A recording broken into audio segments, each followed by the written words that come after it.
प्रभात, good morning. तो आज हम अभ्यास करेंगे अनु की डायरी का। वो बाकी था ना, इसलिए ठीक है। तो हमने पढ़ा था, हमें कहाँ से बाकी था? बेताबी मतलब इम्पेशंस। आपको कोई चीज़ की बहुत ज़्यादा से जल्दी होती है, उसको क्या बोलते हैं? बेसब्री, बेताबी। घटना, इंसिडेंट, कोई भी चीज़ हो, किसी का एक्सीडेंट हुआ हो तो ऐसी चीज़ होती है, उसको क्या बोलते हैं? इंसिडेंट। इंसिडेंट मतलब कोई चीज़ अचानक से हो जाती है, उसको बोलते हैं incident. Not that is accident, it is incident. शिक्षा मतलब एजुकेशन। हे भगवान। वंश यानी जनरेशन। आपके फादर, आपके ग्रैंडफादर के, आपका फादर, ग्रैंडफादर, आप वो क्या होता है? जनरेशन। नाश्ता मतलब ब्रेकफास्ट। भेदभाव यानी अंतर, डिस्क्रिमिनेशन। भेदभाव यानी मतलब कि लड़का है तो उसे सारी चीज़ें, उसे बाहर जाने का छुट्टी होती है, और लड़की है तो क्या, उसे नहीं, ऐसा नहीं होना चाहिए ना। वो जो होता है उसको क्या बोलते हैं? भेदभाव, अंतर, डिस्क्रिमिनेशन। निश्चिंत मतलब relaxed, that I am feeling relaxed, बेफिक्र। अब वो मैंने अपना सारा होमवर्क कंप्लीट कर लिया है तो क्या, अब मैं रिलैक्स्ड हूँ, बिल्कुल टेंशन नहीं है मेरा। गृह कार्य मतलब होमवर्क, दैट आपको टीचर बोलती है कि यह आपको करके आना है, उसको कहते हैं गृह कार्य हिंदी में। अधिकार मतलब राइट, पढ़ने का हम सबको अधिकार है, हम सबको राइट है।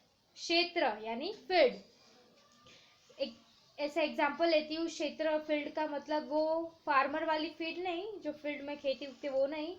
इधर फील्ड मतलब कि आपको किस फील्ड में जाना है। Suppose science field, commerce field, ऐसी फील्ड होती है ना, आईटी।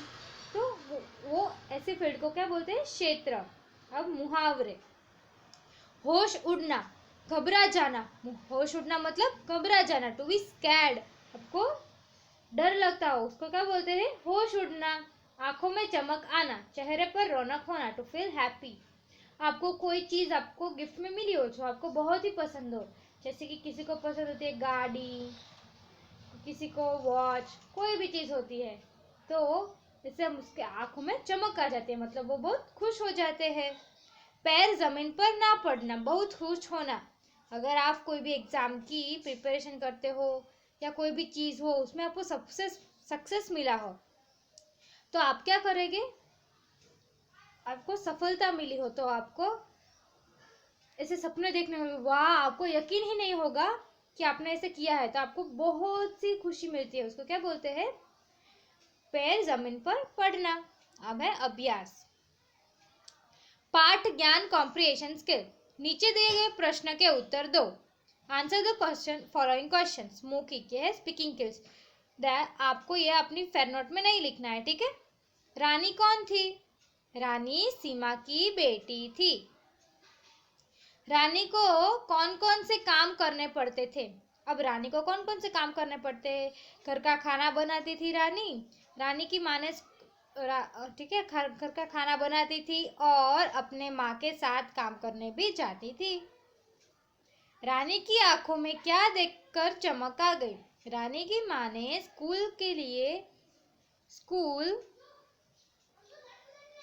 हो कहती है, उससे आंखों में, मतलब रानी की माँ ने स्कूल के लिए हाँ कहा, उसके लिए उसकी आंखों में चमक आ गई। अब है लिखित, यह आपको फेयरबुक में लिखना है, ठीक है। रानी की माँ रानी को स्कूल क्यों नहीं भेजना चाहती थी? रानी की माँ ने हंसकर कहा कि यदि रानी स्कूल चली जाएगी तो मेरे साथ काम कौन करेगा, घर का खर्च कैसे चलेगा, इसलिए वो रानी को स्कूल नहीं भेजना चाहती थी। अगर रानी स्कूल चली गई तो वो तो अपने सारे घर के काम करने अकेले जाना पड़ता ना उसे, तो फिर उसकी मदद कौन करता? इसलिए वो सोचती थी कि उसे वो भेजना नहीं चाहती थी। लड़के लड़कियों को काम के बारे में रानी की माँ की क्या सोचती थी?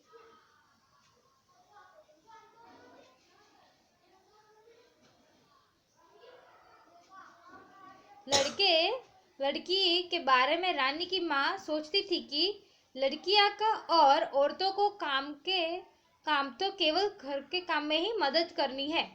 रानी की माँ क्या सोचती थी कि लड़कियों को और औरतों को काम तो केवल घर के काम में ही मदद करनी है, और लड़के लड़की और पढ़ाई लिखाई का काम तो किसका है? लड़का का। उसकी सोच ऐसी गलत थी। वो क्या कहती थी, सिर्फ औरतें और लड़की तो सिर्फ घर के काम में ही मदद कर सकती है, पर पढ़ाई लिखाई तो सिर्फ लड़कों का काम था।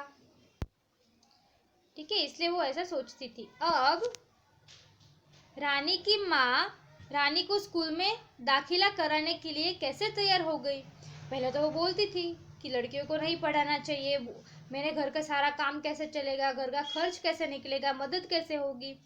फिर क्या हुआ, रानी की माँ स्कूल में दाखिला कराने के लिए तैयार हो गई, क्योंकि अनु की माँ ने समझाया कि आज के समय में लड़का लड़की एक समान है। आज तो लड़कियां हर क्षेत्र में लड़कों से आगे है, चाहे आप साइंस ले लो, इंजीनियर ले लो, वो सब भी है पैराग्राफ में। बस आपको इतने मैंने जितना लिखा है उतना ही लिखना है, ठीक है। और तुम भी रानी को स्कूल भेजो, वह जब भी पढ़ा लिखा कर कुछ बन जाएगी तो तुम्हारा नाम भी रोशन करेगी। ऐसे सब समझाने के बाद रानी की माँ मानी। ठीक है, अब सेकेंड है, पाठ के आधार पर वाक्यों को 1, 2, 3, 4, 5 लिखकर उचित क्रम दो। अब देखो, मैंने बोला है, मैंने लिख दिया ही है। आज सुबह रानी अपनी माँ के साथ आई। पहले रानी आई थी अपनी माँ के साथ। फिर क्या हुआ, माँ ने मुझे नाश्ते के लिए बुलाया। वो तो सोचने लगी थी ना अनु। फिर अनु को उसकी माँ ने बुलाया नाश्ते के लिए। फिर जब वो नाश्ते करके लौट रही थी, तब देखा कि रानी मेरे बस्ते में से किताब निकालकर पन्ने लपेट रही थी। अनु ने देखा रानी को। फिर क्या हुआ, माँ की बात सुनकर मैंने भी, फिर क्या हुआ, ये पूरी स्टोरी है। फिर अनु ने अपनी माँ को बताया कि उसे पढ़ने का अधिकार क्यों नहीं है। फिर उसकी माँ ने कहा मैं उसे समझाऊंगी, इसलिए उसको उम्मीद की किरण जगी, इसलिए वो 4th आएगा। और माँ ने रानी की माँ को समझाया, उसके बाद समझाया, इसलिए 5th। ओके, तो आप इतना अपनी फेसबुक में कंप्लीट कीजिए। मैं आपको PDF भेज दूंगी, ठीक है। और दूसरी एक्सरसाइज हम डिस्कस करेंगे नेक्स्ट लेक्चर पे। थैंक यू बच्चों।